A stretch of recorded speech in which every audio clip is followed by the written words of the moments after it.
दोस्तों, आज की कहानी है भाभी जी अब तो इस घर की दीवारें भी खिलखिला रही हैं।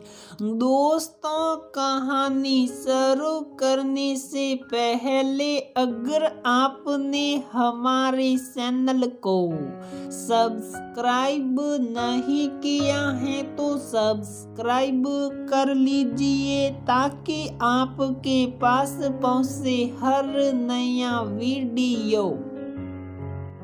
ये उन दिनों की बात है जब विवान से लव मैरिज कर महक इस घर में आई थी।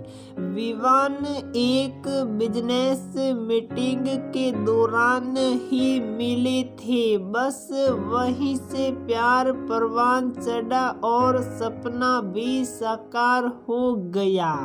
शुरू में सब ठीक था, पर धीरे धीरे विवान बिजनेस में मशगूल रहने लगे तो मयंक के चेहरे को भी उदासियों ने घेर लिया। एक दिन तो हद हो गई जब विवान परेशान से घर आए और बरस पड़े, तुम्हारी प्रॉब्लम क्या है?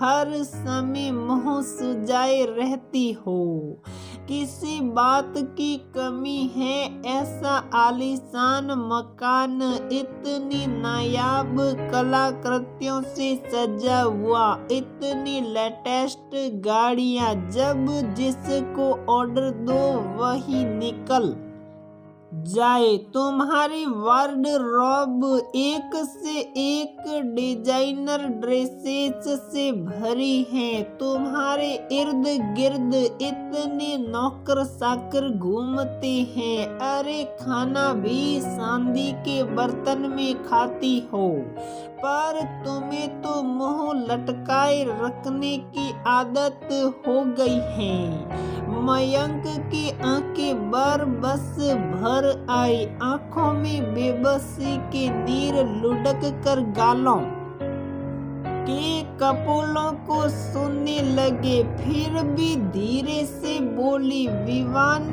परिंदे भी खुले आसमान में ही खुश रहते हैं। तुम्हारे ये कीमती सामान ये जाड़ फानूस से शोभायमान आशियाना एक अजायब घर से कम नहीं, जिसमें प्यार की एक बूंद भी नहीं टपक सकती, जहां एक दूसरे के लिए समय नहीं हो, वो घर होता है। नहीं विवान, इस घर से तो वो झोपड़पट्टी अच्छी है जहां लोग कमी में ही सही पर एक दूसरे के लिए जीते हैं, अपने मम्मी पापा का सम्मान करते हैं, भाई बहनों का ख्याल करते हैं। पर यहाँ मैं और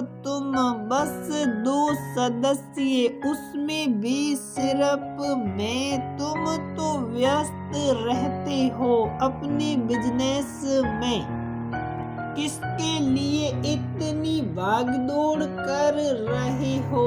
विवान, अगर मुझे वास्तव में खुश देखना चाहते हो ना, तो सबसे पहले अपने मम्मी पापा को भी माफी मांग के यहाँ ले आओ, और तुम नहीं जा सकते तो कोई बात नहीं, मेरी वजह से वो नाराज है ना, तो मैं उन्हें माफी मांग कर यहाँ ले आऊंगी। कम से कम कोई तो होगा जो मेरे साथ होगा। अब दीवारों से बात करते करते मैं थक गई हूँ। उसी दिन गुस्से में महक ड्राइवर को ले भोपाल आ गई, जहाँ विवान के मम्मी पापा छोटा भाई ईशान रहते थे।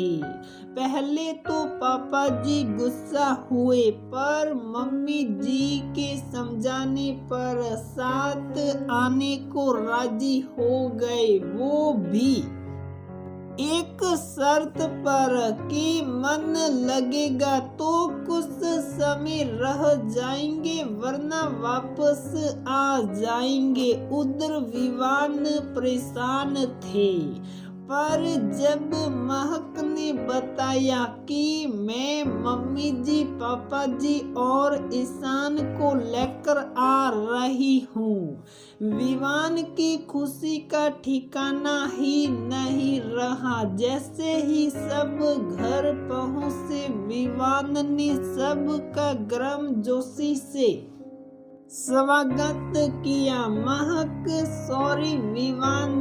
विवान नहीं यार, सही कह रही थी। घर तो प्यार से सबके साथ रहने से होता है। तुम चली गई तब इस बात का एहसास हुआ।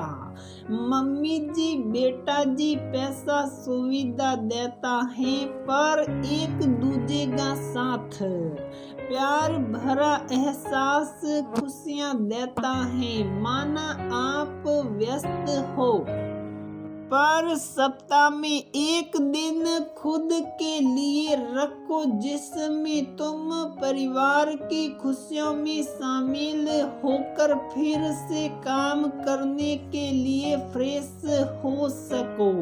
कभी आउटिंग कर आओ, कभी साथ में कोई फिल्म देखो, घर में सभी के साथ बैठकर खाना खाओ। विवान सॉरी मम्मी पापा, मैंने आप दोनों को भी ठेस पहुंचाई, पर आप बताइए महक, अंतर्जातीय हैं तो भी इसमें कोई कमी है क्या? पापा जी, नहीं बेटा, इससे अच्छी जीवन संगिनी तुम्हें कहीं नहीं मिलेगी। सदा खुश रहो। हम सबको मिलाकर तो इसने हमारे दिल के दरवाजे हमेशा के लिए खोल दिए।